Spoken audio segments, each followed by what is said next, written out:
What's going on, everybody? Snowski here, coming back with another YouTube video. I hope you guys are having a wonderful day, a wonderful week, and of course, a wonderful life. Coming into today's video, it is currently the 19th of February 2026. It is Thursday. Coming into today's video, super important things we're going to be talking about. We're going to be not only talking about my trade recap, how I was able to participate in a very high resistance, choppy, long 30-minute power of 3 on NQ today, but also talking and a big emphasis on our higher time frame power of 3s. We're going to be breaking down super important concepts today, so if you guys aren't already familiar with my content, beware, have your notebooks out, get ready to learn something. We're going to be breaking down how I utilize power of 3, such as smart money concepts, with the utilization of quarterly theory, and breaking those things down, how I'm able to pretty much predict every single day's movements, conditions, and volatility. Now, if you guys aren't already familiar with who I am, my name is Snowski. I am a QT and smart money concept trader, and I have a 100% free Discord server named Collectors Club. If you guys aren't already part of that, link will be in the description. We hit a crazy milestone yesterday of 1,000 members, and if you guys aren't already part of that, what are you doing? Inside of Collectors Club, I offer 100% free Snowski outlooks that I actually call Snowski Forecast, right? Because my name is Snow. Might as well make it about snow. Pretty funny. So, breaking down into today's video. Super stoked for it. We're going to be breaking down a trade recap, but also talking about our higher time frames and how I came to understanding that the market was going to be bullish off of open, even with this high resistance liquidity. Even with this consolidation being very annoying, I was still able to partially profit, right? It was more of a scalp today. So let's hop into it. What was I looking for coming into morning opening today? So one thing that I want to start breaking down a lot, and I want a lot of you guys to start getting the outlooks that I'm always looking for in the market, is you guys understand that I'm a QT and a smart money concept trader. Smart money concept, the most important concept utilizing is power of 3. Power of 3s are moving within the market consistently, which is the study of them being fractal. They are repetitive on all higher and lower time frames, and within these quarters, we can understand where manipulation distribution lacks, which ones are likely to get stop hunted, right? The whole study of quarterly theory and the study of time and price, right? Time proves price's delivery. Without price, we cannot validate time. So understanding this, quarterly theory, the basics of it, everybody understands AMD X AMD, right? And the understanding of every single day, every week, every month will be moving in within quarters. Within these quarters, we understand 4 quarters. We can utilize these quarters for expected conditions with the function of quarter 1. Now, what does this exactly mean? This is basically saying that whatever quarter 1 did in whatever cycle that may be, whether it's a daily cycle, a weekly cycle, a monthly cycle, quarter 1 dictates what the remaining quarters are going to do. And this is probably one of my most prized possession concepts that I teach every single day, is the utilization of function 1, and then pairing that with the understanding of price delivery. So let's break down today. If we're talking about our weekly power of 3, what we're actually going to do is we're going to start the week right here. If we're referencing to our weekly power of 3, what did I want this week specifically to do in reference to our monthly power of 3, right? And a lot of people aren't even thinking this high of a scale, but it's very important that we have to be utilizing not only our daily cycles, our weekly cycles, our monthly cycles, sometimes even larger quarterly cycles, yearly cycles. So let's look at this. This is the start of the month right here, right? We opened, we expanded super aggressively lower, which tells us what? If function 1, now in perspective of monthly cycles, each quarter is referenced to weeks. So if we understand there's going to be 4 weeks in a month, each week is going to have its own condition, its own volatility, and its own expected run. So if function 1 expanded, which we can vividly see because there was no actual accumulation going on here, there was exactly an expansion of our previous quarter 4 of our prior month. If we expanded, our first function's telling us that, okay, quarter 1, meaning the first week of February, expanded. Our next week is going to accumulate stops, and then our third week is going to manipulate stops. So now I want you guys to actually break this down. If we have a primary objective of lower delivery, now I'm not going to be breaking down the entire behind scenes of that. That is strictly for my inner circle students, but I've been talking about it recently a lot to specifically just the free outlooks that I break down inside of my Snowski outlooks. And what I constantly keep emphasizing is that we are constantly in a sell program. On the higher time frames, we are repetitively targeting lower delivery, but what does time always give us that price won't? Is an expected time to run. That is the study of time and price. So now think about it logically. If our main objective for the monthly power of 3 is to be lower, it is to be going against sell stops that rest all the way on the bottom of pretty much, I would say, last quarter, all right, back in November of last year. If our main objective is to get down there for our month, each week is going to be moving in parallel to get down to that, but will not move until the function of its specific quarter. Each quarter has a specific condition. Each quarter has an expected run. So let's break this down. If we expanded our first week, our second week's going to accumulate. What did we do? We accumulated. Excuse me. So let's actually do this. Let's do this. So we expanded. We accumulated. Right? And then right now we're in manipulation. Think logically. If our bias for the month is bearish, we're not going to be manipulating bearish. Right? Because manipulation is a concept that pretty much goes around the understanding of, I'm not going to be talking about emotions or anything, but it goes opposing to draws. Okay, and if our draw on liquidity for the month is lower, our manipulation is going to be bullish, which makes that the week is going to be bullish. So think logically here. If this week is likely to be bullish to go against accumulation stops and then distribute, it's stating that, okay, this weekly power of 3 is going to be bullish. So what did we do? We opened up for our new weekly power of 3. We put in a monthly cycle and a weekly cycle at the exact same time. So I'll put weekly cycle right down here, which confirmed manipulation in quarter 2 on Tuesday. So this weekly power of 3 in quarterly theory terms is AMDX, which makes today expansion. You have to be utilizing each day's expected condition. Expansion means it's either continuation of previous quarter or reversal. We accumulated on Monday, manipulated on Tuesday, confirmed by cracking correlation with Friday's low. Remember, Monday and Tuesday, due to Monday being a bank holiday, Monday through Tuesday was one daily candle, meaning we can utilize our low of the day of Friday to Tuesday for a weekly cycle. Not a lot of people would understand that, but it's very true. Look at the daily time frame. So we confirmed our cracking correlation, our manipulation in quarter 2 on Tuesday, making Wednesday distribution, and making today expansion. Due to this weekly power of 3 being manipulation on our monthly power of 3, right? Because this week is the 3rd week of the month, I'm looking for this week to be bullish. If this week is bullish, I want to see constant bullish sensitivity. So what was I looking for coming into today? What led me to longing 30-minute power of 3 when a lot of people actually saw shorts playing out better simply based off of structure? It is simply this. If we understand that manipulations in every single day and every cycle are confirmed by cracking correlations, so specifically time frame aligned cracking correlations, right? Depends on what cycle we're referencing to. If we're referencing to a week, an entire week of manipulation of our monthly cycle, what does that tell us? It tells us that in order for us to pivot lower, we want to see a higher time frame cracking correlation. Not any cracking correlation, specifically a weekly cycle or a monthly cycle SSMT, right? Time-based, sequential SSMT. Those are going to be the reversal confirmations. That is going to what is going to pretty much tell us that the pivot is ready to run.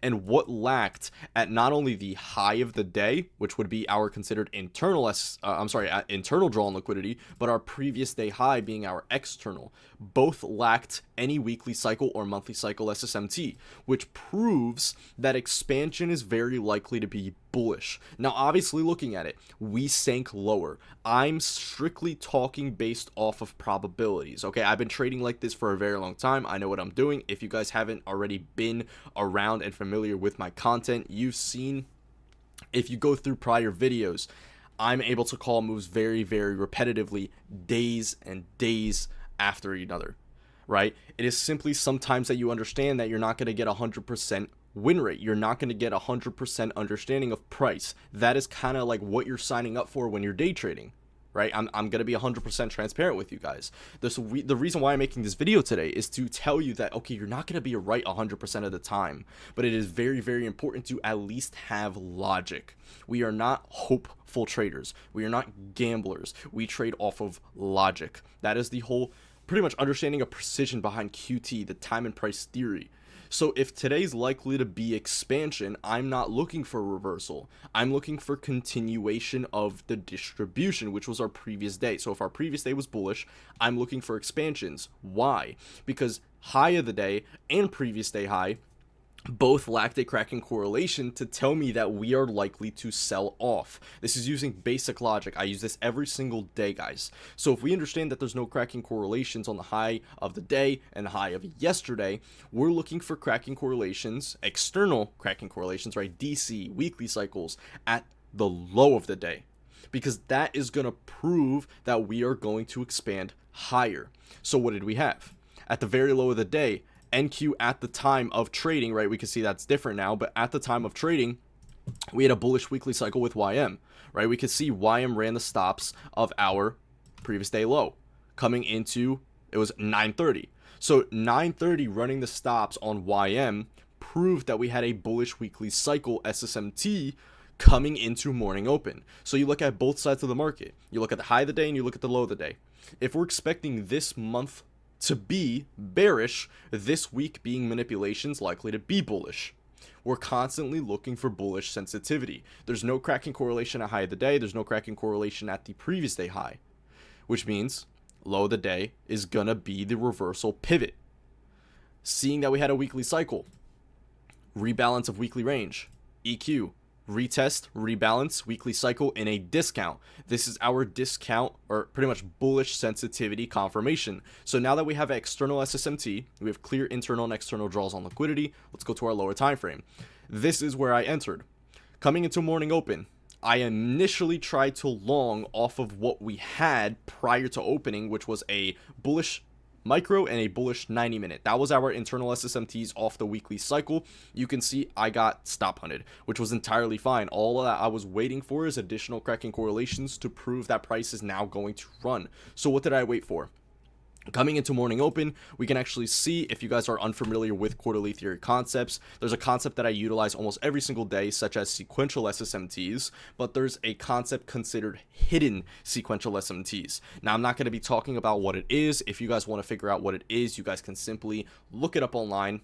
I strictly do QT behind a paid wall when it gets to really in-depth concepts, but just looking at the assets right now, if you guys are familiar with what a hidden SSMT is, you can easily see there was one on our 1 minute time frame. So the second that we had that hidden SSMT, what did I do? Simply understood, okay, we have external SSMTs, we have internal SSMTs, we have confirmations for a bullish power of 3, a bullish daily power of 3. We manipulated below into EQ of the week. Weekly range is rebalanced. External, internal SSMTs, 30-minute power of 3. Right? We can see our opening price, which is, where are we? 30, bang.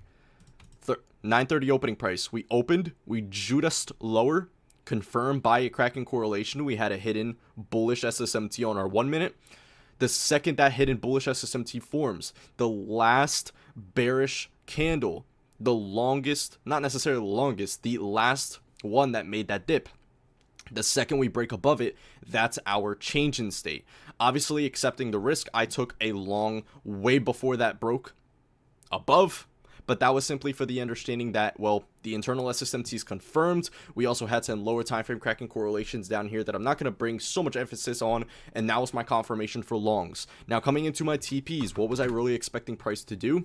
Simple. I was expecting price to get up into the high of the day and our previous day high due to no SSMTs forming a protected stop.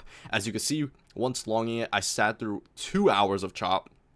And then eventually, once we actually invalidated this 5-minute bullish gap, I closed my position. That was simply it. I closed my position understanding, okay, today is not proving bullish. It is not proving expansion. So what do I want to do? I want to at least step away with a small profit. That is simply it. So guys, I want you guys to start actually utilizing this understanding every single day when you guys are breaking down your trades. Is a lot of people are coming into the market confused. A lot of people are breaking down their trades and not fully understanding logically why things should be playing out. And this is primarily on what I actually teach my students, is that we are not trading off of hopes. We are not trading off of what we think is going to happen. We are trading based off of what the market gives us, based off of logic. So if we logically think about power of three, time and price theory, right, QT and SMC, if we rebalance our one ranged week, which reference back, this was a fractal buy model. Now, I'm not going to be breaking that down entirely, but this was a fractal buy model. Once the buy side of the curve completed and we rebalance that bullish range, well, now we're set if we're expecting for higher prices, which we are because there's no higher time frame external SSMTs to prove these reversals. It's proning us to be bullish on our expansion delivery. So we rebalance the week. Bullish weekly cycle in a discount to validate our daily power of three, not only true opening prices, but the manipulation for the day. So if we confirm these cracking correlations with our external SSMT and we're coming into morning open and we're expecting volatility back up to clear unprotected draws, such as internal and our external draw, right, the high of the day and the previous day high, it is very, very clear that we're likely to pump. That is logic. So how do you logically go into a trade? Well, you have higher time frame narrative. You have clear draws on price. That makes sense. You're coming into morning open. You're looking for 30-minute opening. We opened. What are you waiting for? If you want to be bullish, you want to see price dip below the opening price, confirmed by an internal SSMT, a change in state of delivery, and you want a long. That is how simple sometimes it can get. A lot of people overcomplicate this thing. It does not need to be overcomplicated. I understand the way that I trade, and I actually don't even talk about like more than 50% of the understanding of price that I break down to personally like inner circle students. But like, think of this logically, guys. If you just trade based off of what the markets are giving you on a time and price sense, meaning bullish bias, the week's bullish due to manipulation of our monthly cycle. If you're coming into a fractal scale, 30-minute power of three, we want to see an opening Judas lower due to us seeing a bullish narrative. You confirm that manipulation by an internal SSMT, you wait for a change in state, and you long. You do not need to overcomplicate things. That is how simple sometimes it can get. Obviously, you could see today being the condition that it was. It took me 2 hours to even get out of my trade, which was very, very unfortunate, but you have to accept that. Day trading is one of those things where you're going to have different conditions every day. You're going to have different scenarios. You're going to have some times where your narrative is entirely wrong. But there's nothing you can do besides study and data collect and get to be familiar with these conditions and known expectations. Right? Understand you're not going to win every day. I'll be 100% honest. This entire week specifically has been my lowest winning week in a very long time. Have I lost this week? No, it has just been a shitload of partials and a crap load of trailing early, simply due to the conditions and price not playing out the way that I actually wanted to on a lower time frame scale. Higher time frame scale has been very, very nice. It's actually been presenting clean, but the lower time frame scale has just been chop. I mean, look at all today. I could have closed it at the high for 1.3K on 5 micros, but do I want to do that? No, I'm trying to be correct. I'm trying to go for my external draw. That is how you get precision in the markets, is breaking things down based off of logic and executing based off of logic, not emotions. If you're trying to bottom and top tick because you think price is going to stop here, that's not logic. That is emotional trading. You're not profitable. That is as simple as it gets. All right, guys. So I'm going to be cutting this video short a little bit. What I really want you guys to start doing every single time you're coming into your trades is start breaking your things down from a higher time frame scale. Understand all concepts that I utilize, time and price. They're all fractal. AMD x 6 AMD is fractal. So if we understand that our month is going to be moving this week as manipulation, our draw is bearish, meaning this week manipulation is likely to be bullish. If our week's likely to be bullish, we're going every single day between the week. We're looking for open, low, high close, meaning we want to see a manipulation below the opening price and a distribution above. That is how you get precision behind your narrative. Once you have a narrative, well, you pretty much go into a lower fractal scale, your 30-minute, your 10 a.m. 4-hour power of 3, and you execute on it based off of what? Logic, real entries, real internal SSMTs, real time-based reversals, not guessing, not hoping, logic. That is how you trade. And I cannot emphasize that enough. The amount of people that trade based off of emotions is the honest reason on why you can't see a fucking payout. Because trust me, getting a payout ain't that damn hard. It is all based off of logic. And if you move based off of rules and what you know you need to do, you get paid. That is simple. Think of trading as a game. You do what the rules tell you to do, your trading plan, you get paid. You go against those rules, you don't get paid. It actually takes your money because you're buying funded accounts. All right, guys. So I hope you guys learned something at least a little bit today. I know it was more of a repeating type of video, but I needed to break down today's video since I didn't make one yesterday. I missed out on yesterday. But guys, I hope you guys had a wonderful day. Coming into the remaining of the week, we have one more day. Make it count. Stick to your rules. Trade off of logic. Stop emotionally trading and get shit done. All right, guys. So I'll probably see you guys tomorrow with a new trade recap, if not just covering the day. And as always, I'll see you boys at the top. Peace.